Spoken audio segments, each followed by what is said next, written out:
Welcome back to our channel. అయితే ఇప్పటి వరకు కూడా కూటమి సునామీ వేగంతో దూసుకుపోతున్నట్లు కూడా మనకి పూర్తిగా తెలుస్తుంది. అయితే వైఎస్ఆర్సీపీ పార్టీకి సంబంధించి కొంత కీలకమైన మంత్రులందరూ కూడా ఓడిపోబోతున్నారని చెప్తుంది. అసలు ఆ మంత్రులు ఎవరు, వాళ్ళ పేర్లన్నీ కూడా మనం తెలుసుకునే ప్రయత్నం చేద్దాం. సార్, వైఎస్ఆర్సీపీలో ఇప్పటి వరకు మనం ఆల్రెడీ విన్నాం, రోజా గారు ఓడిపోతున్నారని, గుడివాడ అమర్నాథ్ ఓడిపోతున్నాడని, ఇంకా చాలా లిస్ట్ కూడా ఉందని చెప్పేసి అంటున్నారు. ఆ లిస్ట్లో ఉన్న నేమ్స్ అన్ని కూడా ఒకసారి యాక్చువల్గా ఆరామ స్థానం దాదాపు 10 మంది మంత్రులు ఓడిపోతారని చెప్పారు. ఇప్పుడు ఆరామ స్థానం చెప్పిన వాళ్ళకంటే ఎక్కువ మంది వైసీపీ ప్రముఖులు ఓడిపోతున్నారు. అంటే ముందుగా చెప్పాల్సింది రోజా ఓడిపోతుందని చాలా ముందు నుంచి కూడా అందరూ చెప్తున్నారు. మనం కూడా చాలా వీడియోలు చేసాం. సో ఆ రోజా ఓడిపోతుంది, అంబటి రాంబాబు ఓడిపోతున్నాడు, తమ్మినేని సీతారాం ఓడిపోతున్నాడు, పెద్దిరెడ్డి రామచంద్రారెడ్డి ఆయన ఓడిపోతాడని ఎవరూ చెప్పలా. ఎందుకంటే అది కంచుకోటలాగా పెద్దిరెడ్డికి, అక్కడ అసలు పెద్ద కాంపిటీషన్ కూడా లేదు. అక్కడ రామచంద్ర యాదవ్ అని ఆయన సొంత పార్టీ పెట్టుకొని పనిచేశాడు, కానీ ఇతనికి కాంపిటీషన్ ఇచ్చే పరిస్థితుల్లో లేడు. అక్కడ మనం చూసాం, గతంలో కూడా అక్కడ గొడవలు కూడా జరిగాయి. అంటే చంద్రబాబు మీద దాడి చేయడం, తెలుగుదేశం వాళ్ళు పోలీసుల మీద దాడి చేయడం, ఇవన్నీ కూడా జరిగాయి. సో అసలు కుప్పంలో చంద్రబాబును ఓడిస్తానని కూడా పెద్దిరెడ్డి రామచంద్రారెడ్డి ప్రతిజ్ఞ పూనాడు. అవును, ఎందుకంటే వాళ్ళిద్దరు స్టూడెంట్ డేస్ నుంచి కూడా రైవలరీ గ్రూప్స్ లో ఉండేవాళ్ళు అనమాట.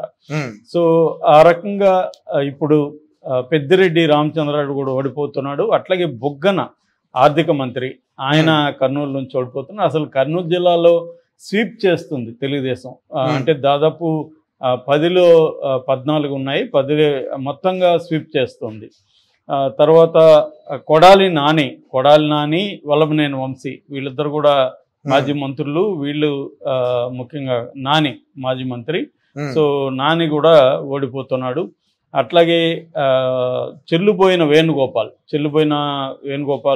ఆయన ఓడిపోతున్నాడు. తర్వాత జోగి రమేష్, ఆయన ఓడిపోతాడని కూడా ఎవరు చెప్పలేదు. ఇక బొత్స సత్యనారాయణ అసలైతే ఆయన 100% గెలుస్తాడు అనుకున్నారు, ఆయన కూడా ఇప్పుడు ఓడిపోతున్నాడు. అట్లాగే అమర్నాథ్ రెడ్డి గాజువాక, ఒకప్పుడు పవన్ కళ్యాణ్ అక్కడ పోటీ చేశాడు, అక్కడ అమర్నాథ్ రెడ్డి, సో ఆయన కూడా ఓడిపోతున్నాడు. తర్వాత ధర్మాన ప్రసాద్ రావు, ఆయన కూడా ఓడిపోతున్నారు.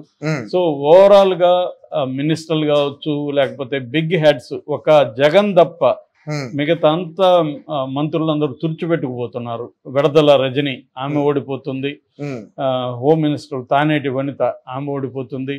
ఇలాగా మొత్తంగా మంత్రులందరూ కూడా తుడిచిపెట్టుకుని పోయిన పరిస్థితి అయితే కనిపిస్తుంది సార్. అలాగే చాలా మంది కూడా ఇప్పుడు మీరు ఏదైతే లిస్ట్ చెప్పారో వాళ్ళందరూ మంత్రులా అని చెప్పేసి కన్ఫ్యూజ్, చాలా మంది అంటే ఎప్పుడు కూడా వాళ్ళందరూ కూడా మంత్రుల్లాగా లేరు.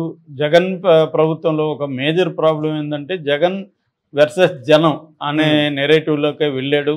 సో ఎవరిని మంత్రులకు కానీ లేకపోతే అసెంబ్లీకి సంబంధించిన వీళ్ళకి కానీ ఎవరికి కూడా జగన్ ఇంపార్టెన్స్ ఇవ్వలేదు. వాళ్ళు ఎప్పుడు మంత్రులుగా ఇది చేయలేదు. ఓన్లీ జగను, లేదంటే వాళ్ళ సజ్జల రామకృష్ణారెడ్డి. ఈ సజ్జల రామకృష్ణారెడ్డి సకల శాఖ మంత్రి అని కూడా తెలుగుదేశం వాళ్ళు పేరు పెట్టారు. సో వీళ్ళిద్దరు తప్ప అసలు మంత్రులకు కానీ లేకపోతే ఎమ్మెల్యేలకు కానీ ఏ రకమైన ఇంపార్టెన్స్ లేదు. రెండోది ఏంటంటే ఈ పథకాలు ఇవన్నీ కూడా డైరెక్ట్ బెనిఫిషరీ ట్రాన్స్ఫర్ వల్ల కూడా ఒక నష్టం ఏం జరిగిందంటే, వాళ్ళకి లబ్ధిదారులకు అది మంచిదే, లబ్ధిదారులకి డైరెక్ట్గా రావడం అనేది వాళ్ళకు ఉపయోగమే. కానీ వాళ్ళెవరు కూడా ఇప్పుడు జగన్ వైపు నిలబడలేదు.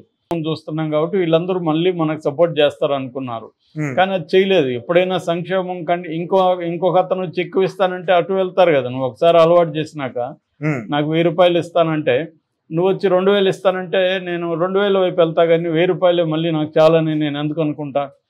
సో అది అక్కడ కూడా చంద్రబాబు దెబ్బ కొట్టగలిగాడు. జగన్ ఏమో బడ్జెట్ లేదు అది ఇది అని చెప్పి నేను ఇంతే ఇస్తానని కూర్చున్నాడు.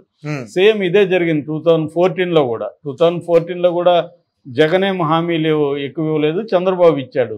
దాంతో చంద్రబాబుకి పట్టం కట్టారు. ఇక్కడ కూడా మనకి తెలంగాణలో కానీ ఇటు కర్ణాటకలో కానీ ఈ 6 గ్యారంటీలు అనేది బాగా పనిచేసింది. సో ఆ రకంగా మొత్తానికి ప్రధానమైన నాయకులు అందరూ కూడా తుడిచిపెట్టుకోవడం అనేది ఇక్కడ ప్రధాన విశేషంగా మనం చెప్పుకోవచ్చు.